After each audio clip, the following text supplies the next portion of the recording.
আসসালামু আলাইকুম। আজকে আমি আপনাদের সাথে পাউরুটি আর বাটার দিয়ে ভেজিটেবল পিৎজা চুলায় তৈরি করে দেখাবো। ভালো লাগলে লাইক, শেয়ার, সাবস্ক্রাইব করে নেবেন নতুন রেসিপির জন্য। চলুন দেখা যাক কী কী লাগবে। প্রথমে নিয়েছি নর্মাল টেম্পারেচারে 3 চামচ নিয়েছি, 3 চামচ নিয়েছি বাটার। তারপরে দিয়ে দিচ্ছি চিলি ফ্লেক্স দিয়ে দিয়েছি, একটু লবণ দিচ্ছি কারণ বাটারের মধ্যে কোনো লবণ নাই, সেজন্য একটু লবণ দিতে হচ্ছে। আর দিয়ে দিচ্ছি ধনিয়া পাতা কুচি, রসুন কুচি। সবগুলো দিয়ে এখন ভালো করে মিক্স করে নিচ্ছি।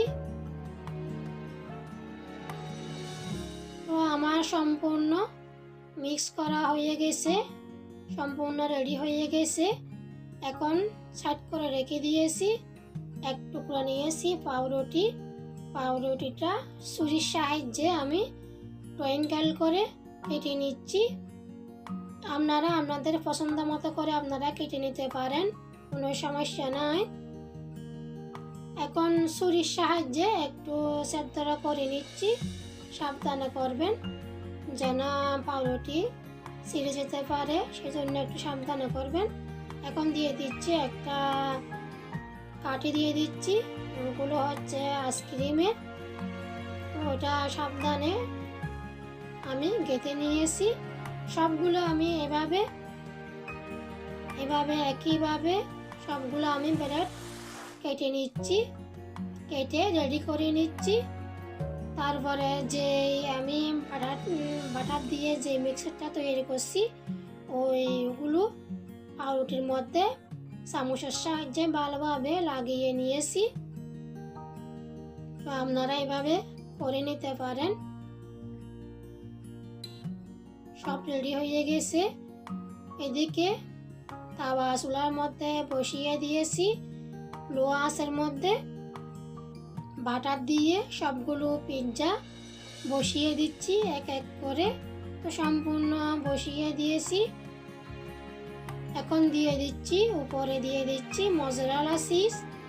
তো মজরেলা চিজগুলো আমি একটু কম করে দিয়েছি কারণ দিয়েছি বাটার দিলে আর চিজের কোনো প্রয়োজন পড়ে না, তারপরেও আমি একটু দিয়েছি।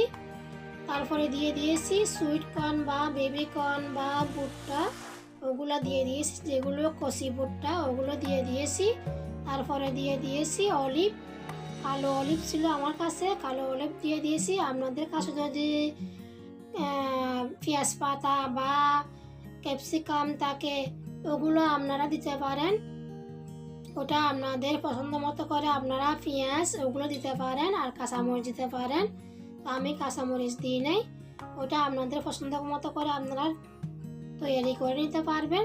তো সম্পূর্ণ দেওয়া হয়ে গেছে। এখন আমি একটু মজরেলা চিজগুলো একটু গলে যাওয়ার জন্য, মেল্ট হওয়ার জন্য একটু ঢেকে দিচ্ছি। তারপরে ফিরে আসতেছি, আপনাদেরকে দেখাচ্ছি কিরকম হয়েছে দেখতে।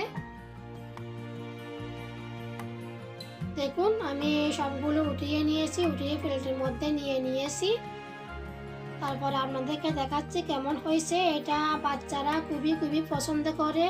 অনেকগুলো বাচ্চা আছে যেমন ওরা খানা খাইতে চায় না, তো এগুলো যদি বাচ্চাদের বানিয়ে দেন একটু চিজ কম দিয়ে, বাটারটা খুব হেলদি, খুব ভালো।